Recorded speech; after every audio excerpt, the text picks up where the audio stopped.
सभी दर्शकों को मेरा एक बार फिर नमस्कार। और आज मैं वृंदावन में आनंद योग आश्रम में एक बार फिर आपके साथ हूँ। तो सभी दर्शकों को मेरा प्रणाम नमस्कार। जीवन पार्ट 5, आज जीवन के 5वें भाग को हम प्रसारित कर रहे हैं और मेरे साथ हैं आज विशेष रूप से डॉक्टर अंकित अग्रवाल। सर, आपका जीवन के 5वें भाग में जो हम प्रसारित करने जा रहे हैं उसमें आपका बहुत बहुत स्वागत है। और जीवन पार्ट जिनके जिनके नाम से सीरीज है, महेश खंडेलवाल जी, उनका भी बहुत बहुत स्वागत है। भाई साहब, विगत 4 पार्ट हमारे बहुत सक्सेस हुए हैं, जीवन के लोगों की बहुत सारी शुभकामनाएं हमारे लिए आई हैं और बहुत सारे लोगों का योग को लेके बहुत सारी क्वेरीज भी आई हैं कि योग कहाँ होता है, कैसे होता है, किससे हम मिल सकते हैं। तो वो क्वेरी हम लोगों को उसका उचित उत्तर समय समय पर दे रहे हैं कि आप यहाँ पे इस आदमी से मिल सकते हैं। तो उसी क्रम में मैं इस इंटरव्यू की यहाँ से शुरुआत करता हूँ। महेश भाई साहब, ये बताइए कि जीवन शैली जब आदमी जीता है, बचपन में होता है, उसके बाद युवा अवस्था में आता है, हमने पूर्व के इंटरव्यूज में बात करी है, जब बुढ़ापे की तरफ आदमी आता है तो शारीरिक समस्याएं कितनी होती हैं, एक। दूसरा, आपका आज के शो में एक ऑर्थोपेडिक सर्जन को बुलाने का क्या मकसद है? सबसे पहले सभी दर्शक भाइयों को नमस्कार और डॉक्टर अंकित अग्रवाल जी का आनंद योग केंद्र में पधारने के लिए बहुत बहुत धन्यवाद। आपने बढ़ती उम्र की समस्याओं की चर्चा की। ऐसा विद्वान लोग बताते हैं कि बुढ़ापा पैरों से शुरू होता है।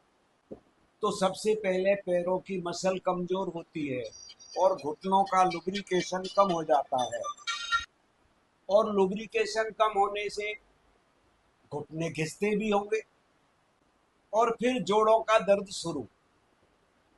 और जैसे ही जोड़ों का दर्द शुरू होता है आदमी का चलना फिरना खत्म। और चलना फिरना खत्म यानी उसके पाचन शक्ति को व्यवधान, और दिन भर पड़ा रहेगा तो फिर उसकी रीढ़ में भी प्रॉब्लम आएगी, कूल्हे में भी प्रॉब्लम आएगी, गर्दन की स्पॉन्डिलाइटिस भी बढ़ेगी, क्योंकि अनावश्यक रूप से वो टेंशन भी लेता रहेगा। तो मैं तो डॉक्टर साहब से यही निवेदन करूंगा, जानना चाहूंगा कि बढ़ती उम्र के लोग अपनी हड्डियों की देखभाल स्वाभाविक रूप से किस प्रकार करें, और कोई समस्या आए तो उसके लिए चिकित्सीय साधन सुविधाएं क्या उपयोग में लाई जाए। नमस्कार, मैं डॉक्टर अंकित अग्रवाल। जैसे कि महेश ने सवाल किया मुझसे, जो बढ़ती उम्र है उसमें लोग बाग अपने शरीर का, हड्डियों का कैसे देखभाल करें, जो उनको पीड़ा ना हो, दर्द ना हो, और उनका बढ़ती उम्र का जो जीवन है वो अच्छा चले। सो जैसे आप आनंद योग आश्रम संचालित करते हैं, तो नाम ही बताता है कि योगा, एक योगा का बहुत बड़ा महत्व है, बहुत बड़ा योगदान है, जिसके लिए हम भी कहते हैं और हमारे बड़े बुजुर्ग भी कहते हैं कि योगा एक ऐसी चीज़ है जो मनुष्य को लगातार करनी चाहिए और रेगुलर करनी चाहिए, कोई भी दिन ना छोड़े। अगर वो किसी दिन आधे घंटे करे, 1 घंटे करे, जिस दिन नहीं कर पाए तो 15 मिनट करे, क्योंकि शरीर के सारी मांसपेशियों को संचालित करना बहुत ज़रूरी है, आपको खुद के शरीर को संचालित करना। रही बात हड्डियों की मजबूतियों के लिए कि वो मजबूत कैसे रहे, तो जितने भी हम दूध और दूध के प्रोडक्ट्स हैं इनका सेवन करें, जिससे कि आपको कैल्शियम मिले। बाकी कैल्शियम रिच फूड जो होते हैं, जैसे कि मखाने में एक बड़ा अच्छा रिच सोर्स ऑफ कैल्शियम है। पुराने लोग चूना खाया करते थे। आइडली अब डॉक्टर लोग मना करते हैं कि चूना डायरेक्टली नहीं खाना चाहिए, बिकॉज कैल्शियम सोर्स इतना ज़्यादा होता है कि वो डिपॉजिट हो जाता है, तो कई बार किडनी स्टोन्स फॉर्म हो जाते हैं। तो आपको कैल्शियम रिच फूड लेने चाहिए, मिल्क मिल्क प्रोडक्ट्स लेने चाहिए।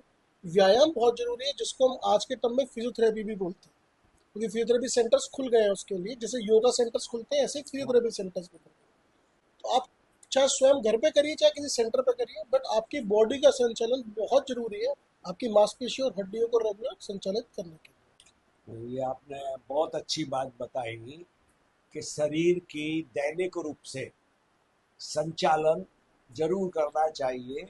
और कैल्शियम की जो कमी इस अवस्था में आती है, मेरे को भी इस विषय पे एक चीज याद आई, मोरिंगा, सहजन। मैंने ऐसा पढ़ा सुना कि इसमें भी दूध से कई गुना ज्यादा कैल्शियम होता है। और सहजन के पत्ते तो हमारे मथुरा जिले में सहज रूप से उपलब्ध हैं। बिक्री के लिए भी खुले में ये 100-150 रुपए किलो में मिल जाता है। और एक व्यक्ति के लिए मैं समझू 2-3 ग्राम की मात्रा पर्याप्त है। यानी 100 रुपए में पूरा घर 2-3 महीने निरोगी रह सकता रह सकता है। मैं डॉक्टर साहब से और जानना चाहूंगा कि बुढ़ापे में या बढ़ती अवस्था में और किन किन चीजों की सावधानियां रखें। और जैसा कई बार बताते हैं कि कैल्शियम को एब्जॉर्ब बॉडी में करने के लिए विटामिन डी की जरूरत होती है। तो विटामिन डी और कैल्शियम का क्या संबंध है? सर। तो जैसे कि जो कैल्शियम आपने बताया, मोरिंगा की बात करें, एक बड़ा अच्छा प्लांट है मोरिंगा। और इसमें दो तीन प्लांट्स और भी आते हैं, विगमेनिया सोमेनिफेरा आता है और दलबेरिया आता है।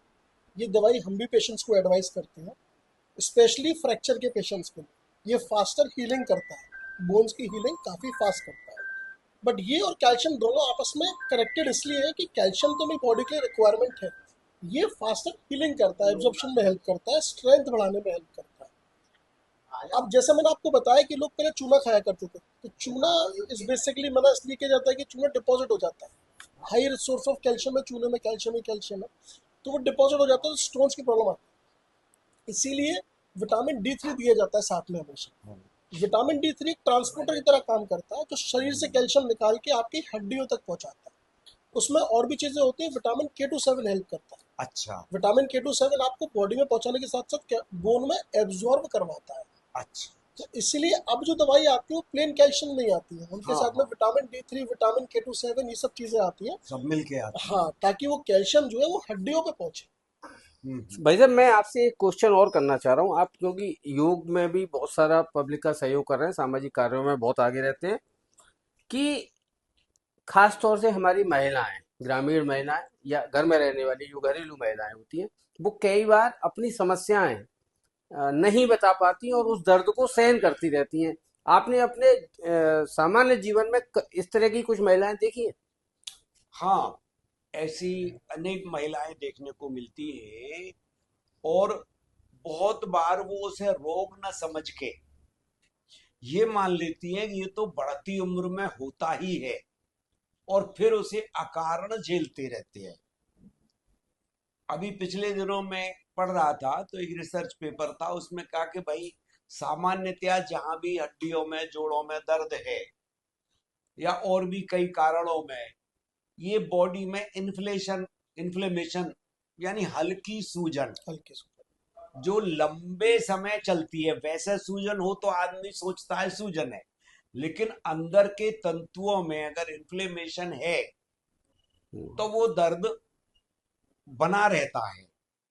तो मैं डॉक्टर साहब से ही निवेदन करूंगा कि भाई इस स्थिति में मरीज को क्या करना चाहिए। खास जो तौर से महिलाओं को। महिलाओं को, कि जिनको पता नहीं है कि हमारे अंदर सूजन है, ऊपर से महसूस नहीं होता लेकिन अंदर इन्फ्लेमेशन बना हुआ है जो लगातार दर्द का कारण है।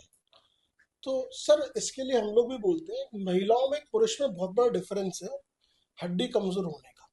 अगर आप कभी भी देखेंगे तो महिलाओं में आपको हड्डी और जोड़ों का दर्द ज्यादा मिलेगा एक पुरुष को देखते हुए। उसके दो कारण हैं। एक कारण है कि जो अधिकतर महिलाएं वो घर से थोड़ा कम निकलती हैं बाहर, और घर के ही काम काज में बिजी रहती है। वो अपने लिए, अपने योगा के लिए, अपनी एक्सरसाइज के लिए समय नहीं निकाल पाते। दूसरा है पोस्ट मिनोपोजल ऑस्टियोपोरोसिस।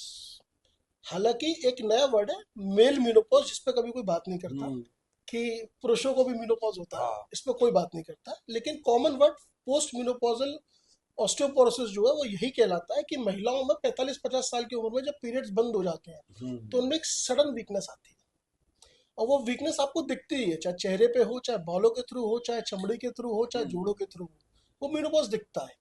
और मेनोपॉज में बेसिकली क्या होता है कि कैल्शियम के लेवल्स कम होते हैं, विटामिन डी के लेवल्स कम होते हैं, उनको जोड़ों में दर्द होगा, उनको हड्डियों में दर्द होगा, झुर्रियां बहुत जल्दी आएंगी, बाल सफेद होंगे। ये उनके मेनोपॉज के लक्षण होते हैं।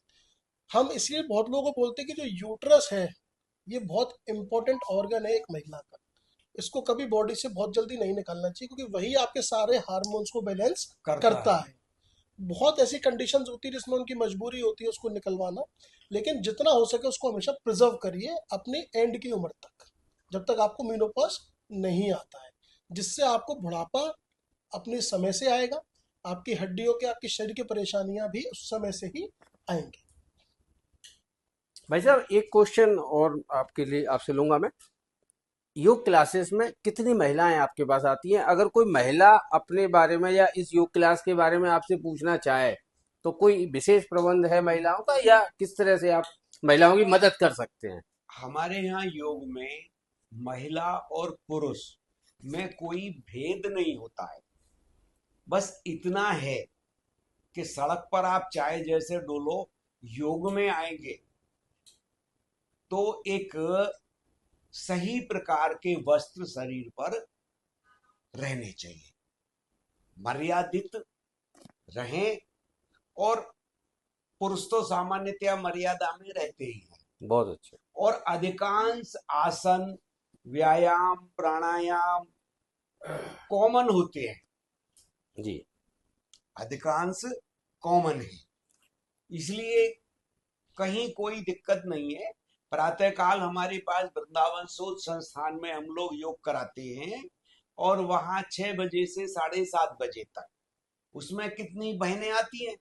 कोई नंबर ऐसा हो जो महिलाएं, क्योंकि हमसे कांटेक्ट करते हैं तो डायरेक्ट मिल जाए तो। उसमें मेरा नंबर दे सकते हैं आप, जी। 9837022973।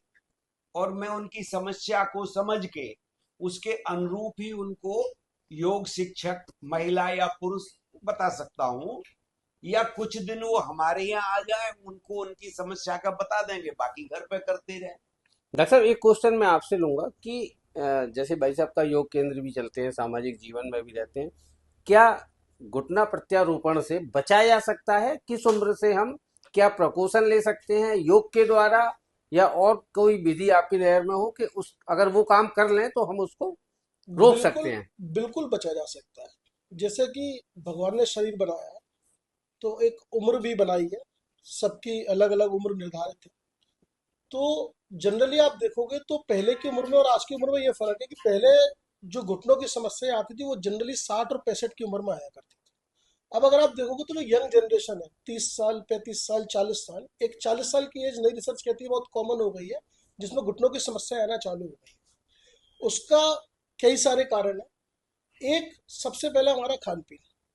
जो खान पीन हमारी पुरानी जनरेशन को मिलता था वो शायद इस नई जनरेशन को नहीं मिल रहा है। बस फास्ट फूड का चलन बहुत हो गया है, जिसमें सारे केमिकल्स और ये सारी चीज़ें इंक्लूड रहती हैं जो आपको फ्री रेडिकल ज़्यादा प्रोवाइड करती हैं, और वो आपको आपके डैमेज बोन्स को, जॉइंट्स को डैमेज करती है। दूसरा, योग ना करना, एक्सरसाइज ना करना। जैसे कि भाई साहब से थोड़ी देर पहले भी डिस्कशन हुआ था, तो बोला कि पहले के लोग पैदल और साइकिल बहुत चलाया करते थे, आज के लोग जनरली स्कूटर मोटरसाइकिल चलाते हैं। आप अगर एक क्लास छठी के बच्चे को भी देखोगे तो उसके पास लाइसेंस होना हो, वो स्कूटी पे ही स्कूल और ट्यूशन जाता है। तो उनका जो दैनिक कार्य जो उनकी उम्र में होनी चाहिए वो उनकी वो भी नहीं हो रही है, जिस वजह से उनको वो कहीं ना कहीं डैमेज पहुंचा रहा है। जो आपको ईयर अर्ली एज यानी कि 40 के अराउंड महसूस भी हो रहा है कि हमारे घुटनों में दर्द हो रहा है, हमारे जोड़ों में दर्द हो रहा है। बचने के लिए यही है कि सबसे बड़ा आपको योगा करना चाहिए या फिर आपको एक्सरसाइज करनी चाहिए, दोनों एक ही चीज है वैसे। दूसरी बात, एक बढ़िया खाना पीना रहना चाहिए। अपने जॉइंट्स को, मसल्स को हमेशा मूवमेंट में रखना चाहिए, संचालित रहने चाहिए, आपके मसल्स मूवमेंट सारे संचालित रहने चाहिए। दूसरी बात, आप जो भी एक्टिविटीज करते हैं, जैसे लोग बोलते हैं कि यंग एज पे जमीन पे मत बैठो, बहुत सारे डॉक्टर्स भी एडवाइस करते हैं, ऐसा नहीं। आप अपनी एज पे बिल्कुल बैठिए। आपको जिस एज पे बदलाव लाना है, आपको बदलाव उसी उम्र पे लेके आना। कहीं ना कहीं जो टॉयलेट्स भी हम लोग आजकल सारे वेस्टर्न हो गए हैं, ये भी एक कारण है। नी की बेंडिंग्स बहुत कम हो गई है। पहले नी की बेंडिंग्स बहुत अच्छी होती थी जब पूरी इंडियन टॉयलेट्स में लोग बाग यूज करते थे। अब ये बहुत सारे फैक्टर्स हैं जो डेली लाइफ में आ गए हैं, और अगर आप उस नई जनरेशन से पूछोगे तो उसको इन पुरानी चीज़ों के बारे में पता ही नहीं। तो ये बहुत बड़े फैक्टर्स हैं डेली लाइफ के जो हम रोज कर रहे हैं, और अपना कहीं ना कहीं अपने आप को नुकसान पहुंचा रहे हैं। भैया एक अंत में एक क्वेश्चन आपसे लूंगा कि जीवन पार्ट 5, मुस्कुराहट किसी के भी जीवन में कितना भाव रखता है? अगर आदमी का भाव मुस्कुराहट के साथ है।